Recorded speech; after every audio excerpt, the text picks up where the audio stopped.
Okay, everybody. Sorry about that little bit of kerfuffle there. The reason I went live today is I have some fantastic news. I had hinted at this, about, my last video, actually. The reason that I didn't really go about it in the last video is I hadn't really seen the item in person. And because of that, I wanted to hold off until I got a chance to look at the item, figure a few things out. And what I am talking about is this book. Now, on my screen, it's appearing backwards. It might correct itself in the replay, I'm not sure. But what we have here is Embroidering Her Truth, Mary Queen of Scots and the Language of Power by Claire Hunter. Yes, this is somebody else's book. However, this book goes over topics that I'm pretty darn familiar with, and some of those being fashion dolls. And not only is this book about topics that I'm interested in and have researched on for quite a long period of time, the book itself also actually features a paragraph about yours truly, which was a bit shocking and surprising. And I have to say, I was really surprised to be contacted by someone who was reading the book, who looked me up on Instagram, of all things, and said, "Oh yeah, by the way, nice work, and you're in this book." It's like, really? Okay. Keep in mind, I've been researching dolls and puppetry regarding the 16th century since I started the SCA in 2004. And over these 18 or so years, I've been fortunate enough to be on a podcast. I've also gotten to contribute to a fantasy historic novel, which is on my blog. I have that sort of written in there. I'm going to have to add this to the list. So in the realm of 16th century fashion dolls and puppetry, there's not a lot of call for this. So, it's not something I'm ever going to really, I would be surprised if I ever made money or ever ended up actually doing something that did make me money, talking about dolls and sewing and embroidery and things like this. I mean, our channel here is not monetized at this point. There's only just under 250 wonderful folks here that decide to listen to me yammer on, every other week or once a month. And bless you for that. But what it comes down to is this was a complete surprise, just total shock. Couldn't decide laugh or cry. Good tears in that case. And I'm still, I just got the copy of this today. So for me, I'm just sitting here saying, really? Now, before I read this or read the entry in that case, I don't get any royalties from this book. I do not get any kickbacks or any monetary whatnot from the sale of this book. That all goes to Claire, and she put in a lot of time, effort, and she deserves it. So let's just get that aside right off the bat. My blog, I used to try advertising with it, but it would put it in weird places. It just looked awful. So, I mean, I don't advertise on my blog. I put my research papers out on academia.edu for those people who are interested in the topic that might find a good benefit for it in that case. So in this case, my work is featured on pages 83 and 84. I am going to read it to you. Now, I do have to say that was the weirdest thing that I can say that reading about yourself on your own channel on YouTube. There you go. Isn't that kind of funny? Now, this particular chapter in the book is labeled Two Dolls, Dresses Made of Gray Damask Threaded in Gold. So it's basically on the chapter about fashion dolls. And she goes into great detail about the Lustikammarens, or Royal Armory Museum in Stockholm, about the doll that exists from about 1590s that still exists in Sweden. It's still in the Royal Museum and is on display. Let me see here. So I'm going to start about that doll. Start from there and go through my part, just because. And there's other parts about the other fashion dolls from the paintings that I've been working on that you may have seen on my channel or referenced in some of my other videos. So they're mentioned in here as well, like the Arabella Stewart doll, things of that nature. But just to give you a little bit of a taste, we will go ahead and read here. So this is on page 83. This is most of the page. There is only one extant 16th century fashion doll. Its provenance is uncertain, but is thought to have belonged either to Catherine of Sweden or Christina of Holstein-Gottorp, the second wife of the Swedish king, Charles IX. Although its colors have faded, the underside of its garments harbors enough of their original hue to gauge its original vibrancy.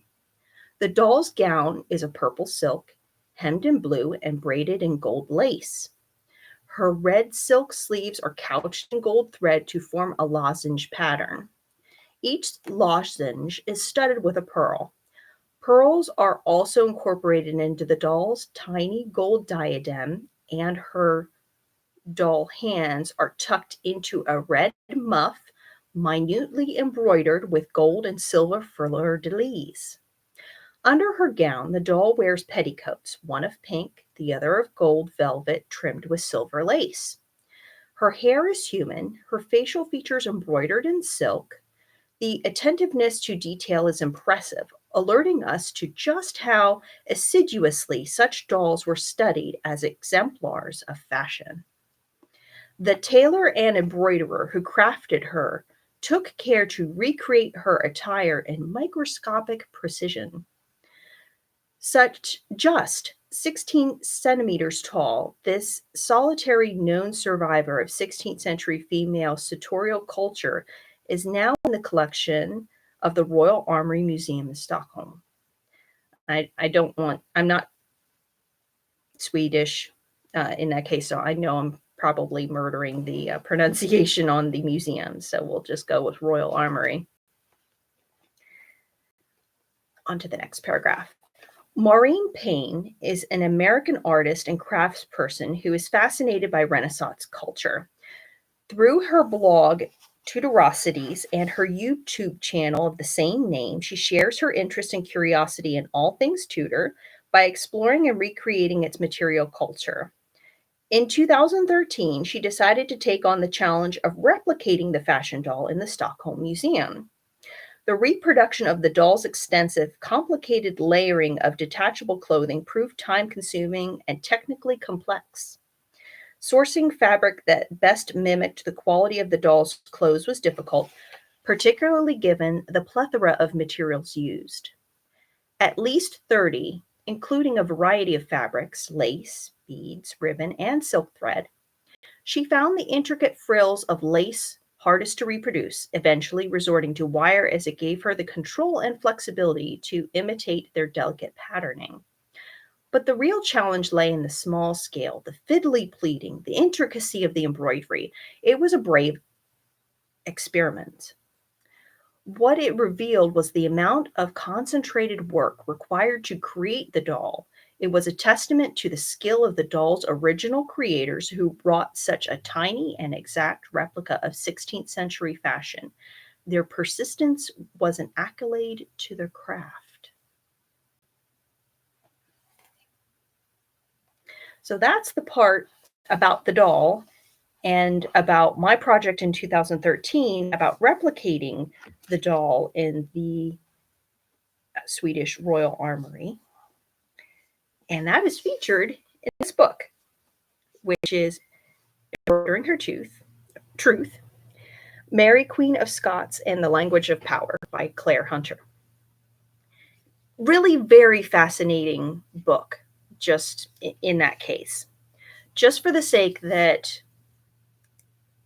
there's not many people who write a book about sewing who do sewing. Claire sews, and she knows how to do it quite well.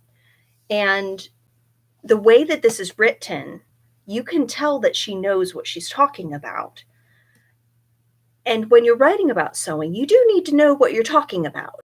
It certainly makes a big difference in being able to describe what you're doing, especially if you're giving instructions to others, things of that nature. Now, there isn't any how-tos in here. However, as I had mentioned at the beginning of our live here, someone, a fan of the book, and this book came out in March of 2022, so it's a recent publication. A fan had reached out, found me on Instagram, told me that I was featured in this book a little bit, and there's a paragraph in here on pages 83 and 84 about my work. And I'm actually going to show you the doll that this book is referencing. I'm first going to show you, and not only is this written, there's pictures. Yay! I love a book with pictures. And this is the thing. If you're talking about embroidery and you're talking about art in general, you're going to need some pictures. You're going to need to show what you're talking about. So in this case, I'm going to show the doll section. This is sort of right in the middle of the book. They don't have it labeled by page, but there's a section in the middle that is glossy that happens to have images. So our doll friend that I just read about is right there. And there we go. It's a little hard to see in detail because it is a screen and there's so much lighting. But yes, a purple dress, there's gold trim, there's a muff, and pearl diadem, real hair. And actually, here's a doll that Claire had made, which is really awesome. Good job. It looks fantastic. And then, of course, examples of other dolls from the time frame. So we have Arabella Stewart, her fashion doll, which I have shown on this page. And there's also this particular doll, which is on the to-do list for me to eventually recreate. I tried a version of it, but it didn't work out nice, so I'm going to try to recreate it again. And then, of course, what fashion doll reference wouldn't be complete without showing what the fashions look like at the time? So they gave you sort of a generalized, French, you have English. This would probably be more like Italian is what I'm thinking, more like not quite Venetian, but definitely in the Italian realm. And then this looks like, yeah, that's Catherine of Aragon. So that would end up being another, or at least it's attributed to her, whether or not it's her.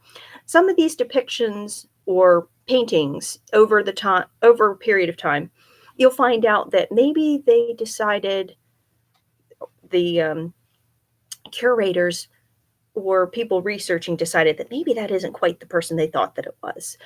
You'll notice that some people depicted in 16th century paintings might be attributed to a particular person from history, but it very well may change over time. But yet again, it references other forms of art, other forms of needlework in that colored section of the book. Like it gives an image of a tapestry. They're one of the few kinds of textile items that are still surviving. They may not be in their original full grand colors like the tapestries from Henry VIII. They're still around, but when they were new, They were bright and brilliant and showed a lot of wealth and power. Of course, the book being about Mary Queen of Scots, there's going to be pictures of her and her husband and the fashions that she wore, which is, of course, the Clouet portrait of her. So you can't go wrong with images. There's a few others actually later in the book as well that go over Mary de Guise and James V, and then they have Mary Queen of Scots and Lord Darnley on this particular image.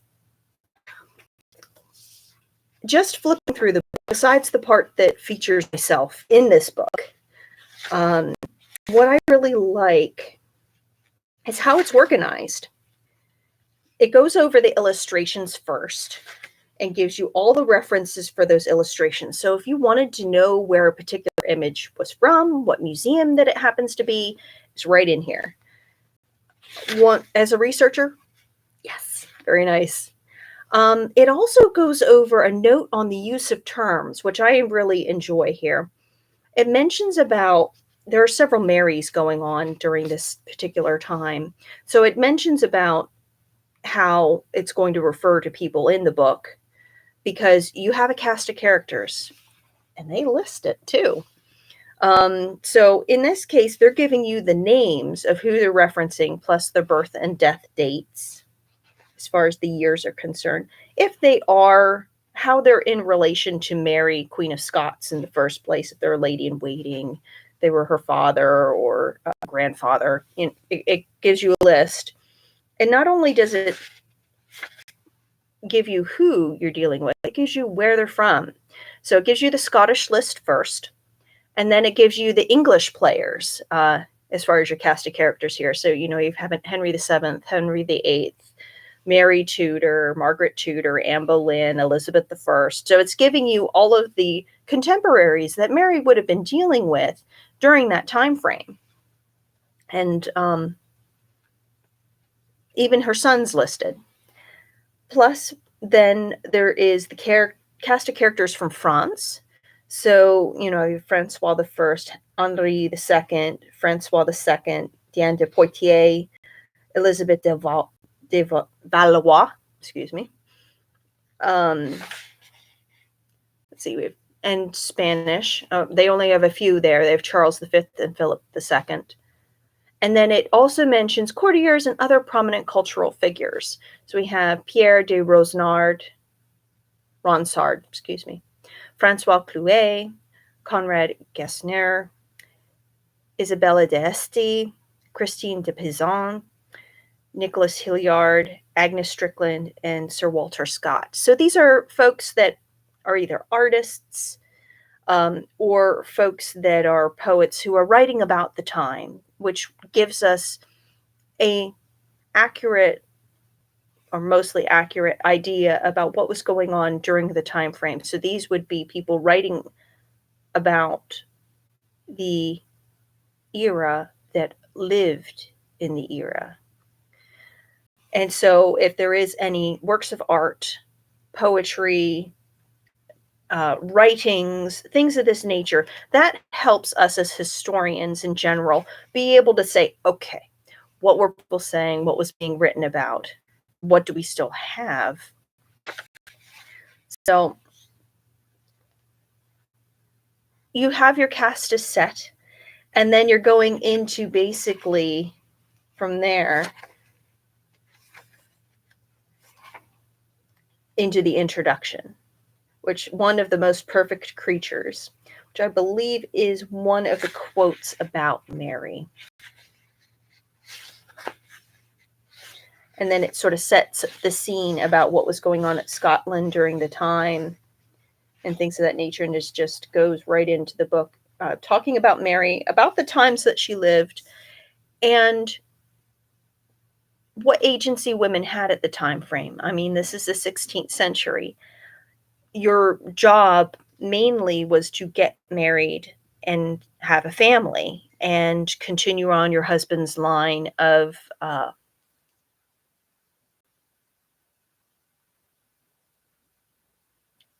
paternal children, I guess you could say. That was the main woman's responsibility back then, or at least that's what society was expecting of someone. Not getting married and not producing children was not considered an option. And that's why Elizabeth I, for what she did, bless you, Star's laying on the bed behind me. But what Elizabeth I did, not getting married, not producing children, and you back then producing children out of a wedlock was no, you don't do that. That's how some women end up being killed. Has a potential to go that route. So it's one of those situations that during that time frame, you were really limited in your options, and you were really a person that was meant to help seal your husband's line of succession, whether or not it was a merchant or if it was someone, the poor, I guess you could say, the peasants had more options of who you got to choose as your husband or partner, significant other. The poor had more of an opportunity to marry for love in our traditional sense that we think of now, which was very romanticized by the Victorians. So thank you, Victorians. Yes, there's some shade cast there a little bit. However, what it comes down to with all of that, those people who were noble or above, you didn't get to marry for love. You got to marry who your parents chose for you. And you certainly hope that they chose somebody that was pleasing to the mind as well as pleasing to the eye and treated you well and wasn't somebody who was lazy, but someone who was industrious, who continued to produce income besides the children that you would eventually bring to a relationship. In this case, speaking more on a woman's realm. So I find it very interesting, even though this book was written during the pandemic, I find it really interesting how it hits a lot of notes that about women's agency, women's ability to be able to control your own future. And Mary didn't necessarily get to control all of it. She got to control some, even though she was a queen. She only had so much choice because of being a woman back then. And it gets tricky. I mean, she really didn't get to choose until after her first husband passed away. And then her choices were kind of not really good. Especially when you have someone who's lauded to be fantastic by your cousin and he ends up sort of being a drunkard and useless politically. But, it is what it is. However, it is still nice to be considered. Somebody noticed my research, so thank you, Claire. Let's put it that way. Thank you, Claire, for the mention and the recognition. I really do appreciate it. I am humbled and I am thrilled. And to add on to the portion that you had wrote about the doll, particularly regarding the wire, sometime later, probably about not more than a year, I ended up I left the wire, but I put bobbin lace. This is a linen bobbin lace that I painted over with paint that happens to be like a metallic. I'm trying to think of the wording for it. It's not just metallic paint. It ends up being used in gold leafing. It's gold leafing paint. So it does actually have flecks of metal in it. So I painted the lace with the gold leaf paint and then slowly stitched it onto the doll. So it has the bobbin lace all the way around. And there's actually a little piece right here that's still in the white ivory pattern that you can see that would have been used on ruffs, cuffs, and collars. And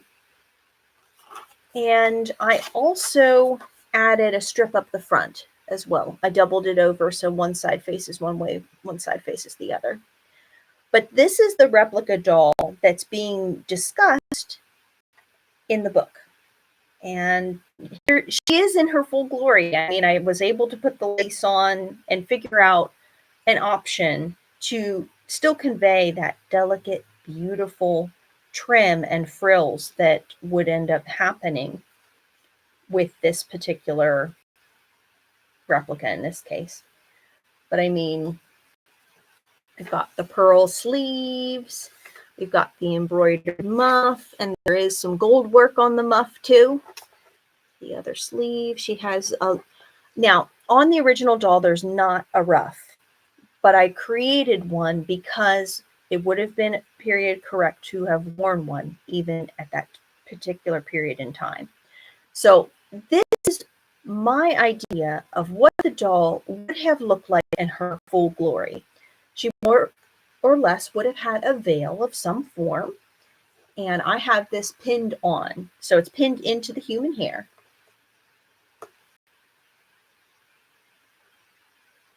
And then I put little pearls on it because why not? I had all of the extra materials from when I made the doll. And yeah, she also has the layers that are discussed. So we have a nice gold velvet with a metallic. Now this is also the same bobbin lace. However, in this case, I used silver leaf paint instead of gold leaf paint. Same quality, just different color. And metallic in there too. But I left the wire on there because it also is kind of nice because the wire itself in the base of the layers is kind of helpful. It lets you manipulate it a little bit. You can pleat it. You can do quite a few things. And then there's the pink layer underneath. So the fact that the Royal Armory doll actually still exists is a sheer miracle, to be honest. The fact that it has survived this long and is still intact. And for someone like myself to be able to get an opportunity, and I didn't get to see this in person, I was going completely off of images. So with that in consideration, there is hopefully a planned trip to get to Stockholm to see her in person because that would be awesome. I mean, if I could bring my little friend and we can do a side by side, wouldn't that just be the coolest thing since sliced bread?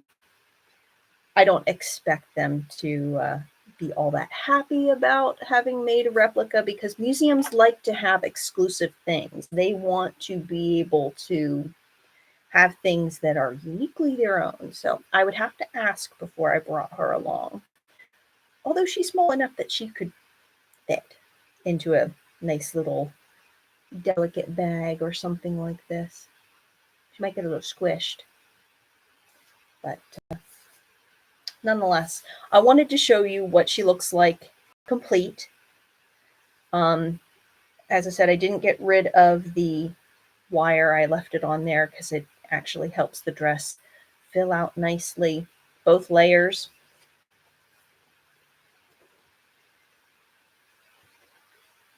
But she lives in my bedroom with my other replica fashion dolls. God bless my husband for putting up with me and my crafting shenanigans. But I guess there are worse things. And I'm very picky on the dolls that I actually buy, which was some of the things we go over here on our channel about different kinds of doll artisans that are making dolls, not just me, but ones that are in the trade making beautiful things for all of us to enjoy over the many, many years. To keep my dolls clean, I keep them in cases like this. This is actually one that I bought from Michael's. It's meant for a basketball. It's about 10 by 10 by 10. And there's a mirrored back, which is why you can see her and the computer. So that's how I keep them clean and organized. Besides the square ones, they don't work well if you have a tall doll. If they're taller than 10 inches, you're kind of out of luck. Although cloches are your friend. Cloches. A cloche is a bell-shaped piece of glass that normally has a base associated with it. And they're quite helpful, and you can get them in a couple different sizes. They do sort of max out at maybe 20 inches or so. I haven't seen cloches bigger than that. Excuse me. Not to say that they don't exist. I'm sure there might be somebody else out there or a glass blower willing to make a cloche that's huge. It need really be. So there is that. I also mentioned on this particular video about a podcast that I was in. It's by Cassidy Cash. It's a weekly podcast she has that's called That Shakespeare Life. I'm featured in episode 154. And that particular episode, we go over 16th century puppets. So as someone who has a very niche interest, I will say this, you're not going to make any money at 16th century dolls or 16th century puppets. You might get a little bit of notoriety here and there, which I have to say I greatly appreciate. It was an honor to be on the podcast, Thank you, Cassidy. It was wonderful to be featured for my research in a book. Thank you, Claire. It was very thoughtful, and I am just over the moon. But as someone who just is out there to share my knowledge with anybody who's willing to listen, I guess you could say that's what it comes down to in the world of academic research is just, you're not going to really get famous at this. It would have to take something colossal for that to happen. But if it makes you happy, if it's something that you just are fascinated with, that's why you do it. That's the goal. That's the reason that you bother taking the time and effort and the money invested, because those dolls are several $100s invested in materials alone. I mean, if I was to sell them, I'd have to maybe several thousand. Let's put it that way, because the research would be going along with them, because that's their point and purpose. But I have no plans to sell any of my dolls. Let's put it this way. If somebody approached me with some cash, it'd have to be some serious cash. Because each of my dolls, a little bit of me, as an artist is in each of those dolls. So it's something that I would really have to consider carefully. On another note, I have been working on some dolls. No surprise there. Surprise, surprise. What I've been doing with our friend here is I've been adding the trim to the arms, and I've added some to the bodice, front and back.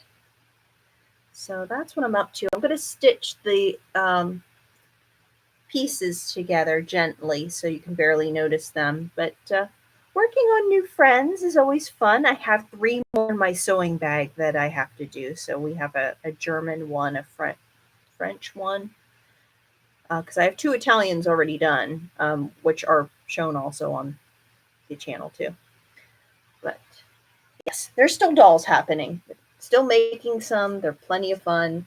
There's lots of pins in this one right now, so I'm trying to not poke myself. There we go. Yes, we don't need to impale the fingers. But that about wraps it up for the big news.